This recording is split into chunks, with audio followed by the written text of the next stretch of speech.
Alofa tule suafa man malo Yesu Keriso pa ia man mamalu sa moa o maua mai nei fasalaunga ya po sa moa foi po atunu e mamau o au le uso mal au na Yesu Keriso ile e fakasa Etena Fou Sagafili i tonu o fatoanga le estete tausi o le faife au tuina o manga lue ai male tina ya faltua ya sivailoa i pulenga alofi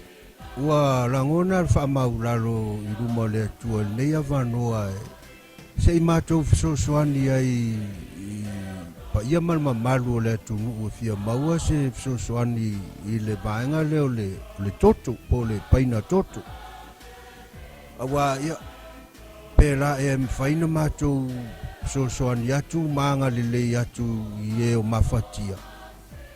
ya po ni tupe po ni tau mafa ya e au sange lava ia vaenga a ole toto ya fa fetaivi ia le tua ole tele le toto i nei Etena Fou Sagafili o te tali tonu foi o se fo a itala feangai tele ma lele tatau ya ona e ofo ina atu ai lava si o tatou atu nu e mana o mia le soani i le tūranga leo le toto ya leo ofo ina atu ya toto foi o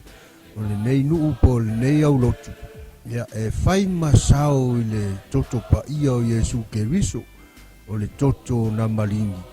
ya ele ngata o le faolaina o mafatianga mfaamalo longa i mai o le tino ya o le toto sili ma ngalo ai anga sala lalolang mama wai le ala i le ola i whaavavau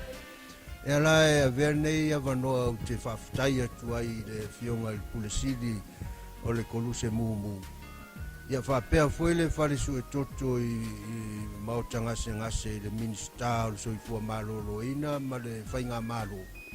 ia whaftai foi wa whea nei nuu whatau wa ia mwhaina mātou fisosoani atu mawhatianga si o tātou atu mu. Ele se le maua le alkoluse mumu o le foa ina o lau toto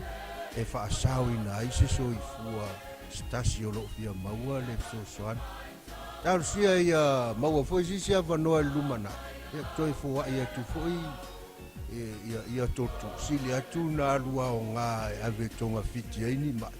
Nei lo le tele o toto ia e taua i misa ta ele uru o lea malingi le toto ia taua i misa la ia e tatia ia lea pahenga whatulo watu sano. So i vua mai e manuia. Hoa i lo toto, whasau ina i se ola. Hoa i lo toto e whasau ina i se ola. Ia si e tia umwhena fwena tiro o toto mo e whimera mirte son. Stai. Hoa i lo koko, whasau ina i le ola.